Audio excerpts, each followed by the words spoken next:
예, 여러분들 이번 시간에 개인회생 파산 통장 내역 중 특히 문제되는 것들, 여러분들 개인회생 파산하면서 있잖아요.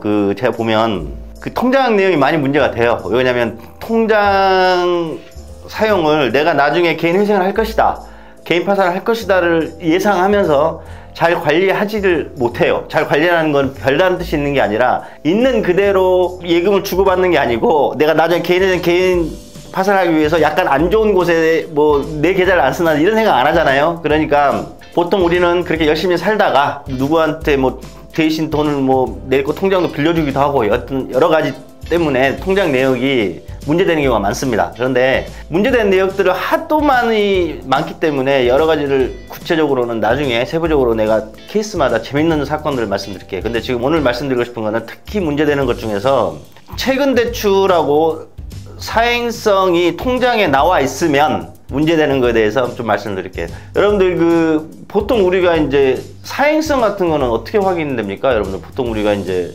신용카드를 많이 쓰기 때문에 통장에는 안 나오죠. 신용카드에서 많이 나오거든요. 근데 통장에 주식 거래소라든지 코인 거래소라든지 그 다음에 피부과, 성형외과 계좌이체하는 경우가 있어요. 많아요. 왜 그러냐면 현금 주면 할인 많이 해주잖아요. 그죠? 그래서 이런 것들 사행성이 많게 되면 여러분들 이거는 전국에 서울, 수원, 부산 회생법원이 있는 곳은 주식하고 코인은 그렇게 큰 여러분들 문제를 삼지 않습니다.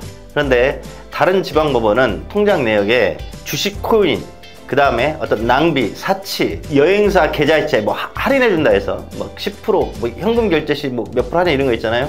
많은 돈이 이체되게 되면 주식 코인은 회생법원은 괜찮은데 다른 지방법원은 주식 코인하고 이것도 문제되고요.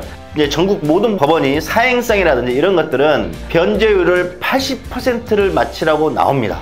그래서 통장 내역에 여러분들 그런 돈들이 왔다 갔다 하는 거, 사행성, 주식 코인, 낭비, 사치, 스포츠, 토토, 딱 사행성이라는 게 어떤 느낌인지 아시겠죠? 이런 것들이 나오면 당연히 변제율 자체를 상당히 높입니다. 그렇기 때문에 내가 한 달에 얼마 버는지 이건 별로 중요하지 않아요. 내가 진 빚에 몇 %를 맞춰라, 이렇게 돼서 문제가 됩니다. 그 다음에 사행성이 많게 되면 여러분들 개인 파산은 많이 안 받아줍니다. 두 가지 결론이 나오거든요. 사행성이 많으면 그 사행성으로 소비한 만큼 법원에 돈을 투입시키고 면책 신청을 하게 하거나 아니면 바로 기각시켜 버립니다. 개인회생은 변제율을 상당히 높여버리고요. 그 다음에 두 번째, 최근 대출입니다. 여러분들 최근 대출이라는 건 정확하게 몇 개월 없어요. 보통 6개월, 1년 정도까지 보거든요. 그런데 우리가 법원의 통장 내역을 전국 지방 법원이나 회생법원이나 다른데 어떤 데는 1년치, 어떤 데는 2년치 이렇게 내는 게 달라요. 그럼 몇 가지 넣냐? 어차피 신청 채무자 계좌 통합 조회 서비스라면 모든 계좌, 사용되어 있는 계좌 내역이 다 뜨거든요. 그 모든 계좌를 다 집어넣어야 돼요. 그런데 최근 대출을 위해서 여러분들 이제 예를 들어서 좀 설명을 드릴게요. 신청 채무자, 개인 회생을 신청했던, 개인 파산을 신청했던 A라는 신청 채무자가 카카오뱅크에서 5천만 원의 대출을 받았어요. 신용대출 받았다 가정을 할게요. 그리고 통장에 5천만 원이 딱 들어왔어. 그래서 이 5천만 원, 자, 최근 대출 1년 이내로 제가 그냥 여러분들 수학적으로 나눠진 거는 법적으로는 없습니다. 근데 보통 1년까지를 그렇게 보니까 이 5천만 원에 대해서 여러분들 좀 경우를 나눠볼게요. 5천만 원 최근 대출을 받았는데 이 5천만 원이 기존 채무를 변제하는 데 나갔어.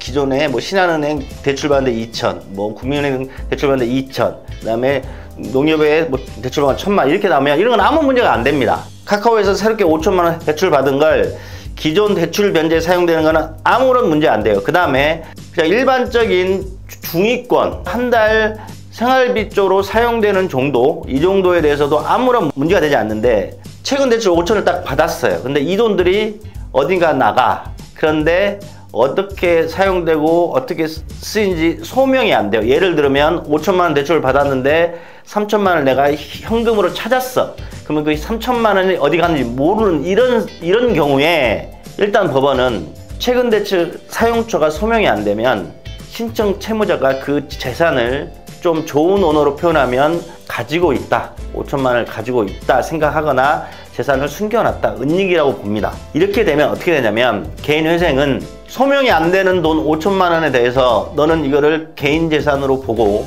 네가 3년 동안에 변제할 변제금은 그 개인 재산 5천만 원보다 더 반드시 그 이상을 갚아라, 이렇게 명령이 나옵니다. 그러면 내 한 달 소득, 내 최저 생계비, 이거 중요하지 않아요. 법원에서 명령한 내가 소명하지 못한 최근 대출 5천만 원보다는 무조건 많이 갚아야 됩니다. 개인 파산은 다시 두 가지로 나눕니다. 첫 번째, 그 5천만 원을 법원에 투입시키시오 해서 그 다음 절차를 넘어가거나, 아니면 바로 기각.